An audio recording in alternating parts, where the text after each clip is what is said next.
Many of you have seen people of Indian origin in your country. How do you perceive them? And how do you perceive India? Many of you think of India as a country of poverty, slums, dirt, rapes, and caste system. And many of you got introduced to India through the famous movie Slumdog Millionaire. And then there are some of you who know India for its Bollywood and yoga. Well, it is not entirely your fault that you think this way, and there is no doubt that India does have its imperfections, but India is definitely not what we are shown in our countries. Like many of you, I was also a victim of the mainstream media in my country until I ended up living in India and started to keenly observe this country. And of course, to understand India and its mechanism, one really needs to have fine-tuned senses. Next time you see Indians in your country, remember that their country is being transformed into something like this. However, you are mostly shown only that. And of course, many of you were never told that for many years India has been one of the fastest growing major economies of the world. Are you worried that Indians are stealing your jobs in your countries? No, you are not fully informed. Perhaps you do not know that Indians are also providing thousands of jobs in your country, and they are doing it in different parts of the world.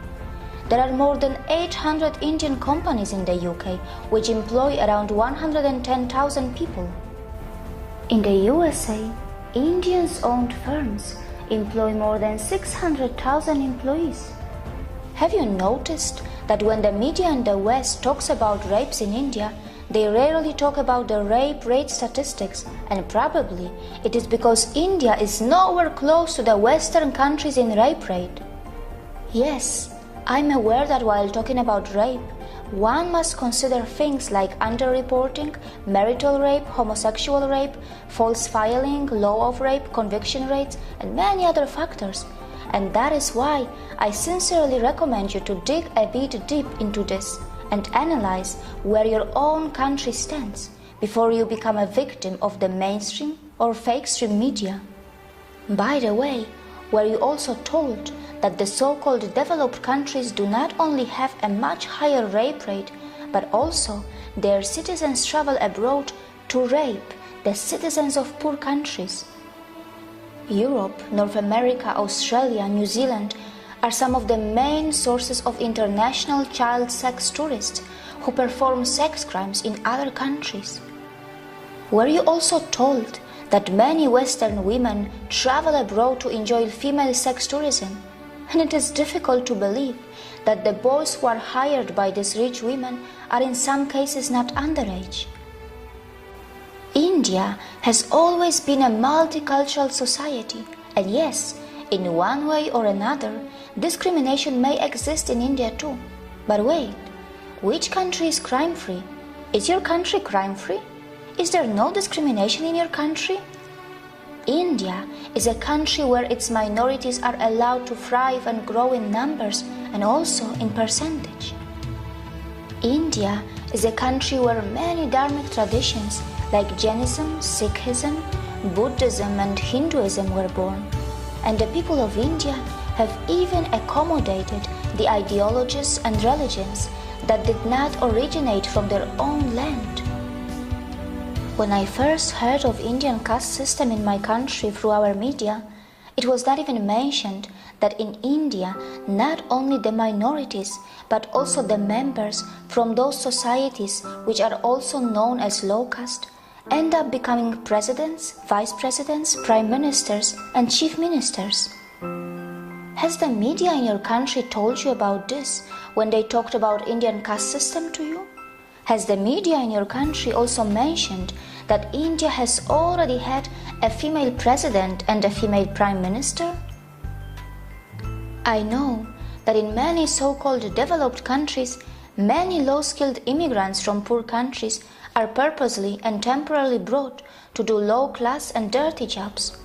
These poor people are kept in substandard conditions, and after the job is finished, they are sent back to their own countries. The developed countries make the most of their strong currencies and their own citizens shy away from doing small jobs. Well, these developed countries are so smart that they perform oppression on the humans that they import, and then later, very cleverly they dispose them. Can we call it exploitation too? Indians are extremely self-critical and they are genuinely concerned about their problems. They do have the intentions to fix their problems, and they do not shy away from talking loud against their democratically chosen governments. But you must remember that when Indians talk loud about their problems, it does not mean that they want to replace India for anything else. And it must be pointed out that Indian media has not really started ridiculing the Western countries yet, even though many Western countries love to present themselves as some kind of role models. These Western countries continue to forget that they can also easily be ridiculed for their wealth inequality, crimes, intolerance, rapes, poverty, and even hunger. Perhaps Indians are more interested in self-correction than ridiculing others. For sure, Indians know very well that tragedy is not a competition. Indians are not only providing jobs around the world, they are even feeding many hungry and poor outside India by their philanthropic work through their temples and gurudwaras. And very importantly, they are not expecting anyone to embrace Buddhism, Jainism, Sikhism, or Hinduism. There is no doubt that India does need to improve its modern waste management infrastructure, as many of its streets continue to look dirty, even though an average Indian produces far lesser waste than an average American or European. Also, the per capita emissions from India are so low in comparison to the USA or China, and Indians are nowhere close to the West when it comes to historical emissions. For all these years, you were told about the poor sanitation of India, but you were never told that Indians were also the pioneers in ancient sanitation system long before the Western countries got civilized. But of course, it shouldn't matter today. Even after 70 years of its independence, India is still not open defecation free. The government of India is running some massive scheme to build millions of toilets, and only time will tell if that is going to be enough or not. Not many people know that when it comes to defecation, some citizens in the Western countries have a strange addiction, or rather a disorder, and this is where a potential exchange can take place between India and the West. India can bring the latest sanitation system techniques from the West, and the West can benefit from the authentic yoga from India that can help those Western citizens who are suffering from such disorders or addictions. But of course, it can only happen if the Western societies are brave enough to address their embarrassing problems and not just sweep them under the rug, as it is very well known that such kind of disorders and addictions have been reflecting in the Western adult film industry as well. Not many people know that India has nuclear weapons, and it is said that India has the 4th strongest military in the world. But India does not believe in muscle flexing like China or the USA, and neither it believes in expansionism. And yes, India is not a world leader in everything. It's not a world leader in earning money by selling weapons. It stands nowhere when it comes to earning money by selling crude oil. However, its space agency, ISRO, does earn money by sending satellites in space for a very cheap price, fulfilling the satellite dreams of poor countries, and also by helping the advanced countries which want to save money. India is not a leader in the porn industry, and neither it is a top destination for sex tourism. Mostly, Indians are just very simple and kind-hearted people, and only some of them know that their land was the richest in the world for thousands of years, and it was gradually pushed into poverty as it was exploited, looted, and colonized by its invaders and colonizers. And these unfortunate victims who have just tasted their independence after centuries of oppression and atrocities are finally rebuilding their country in an extremely democratic environment that may slow down things a bit for them, but at least their system attempts to involve everyone in the rebuilding of their nation. The good news is that India's rise is unlikely to cause any country a demographic trouble, as India's dharmic institutions are not interested to convert you from your religions. Not just that, we are not really going to face any brown supremacy, even though Indians themselves come in all skin colors and features.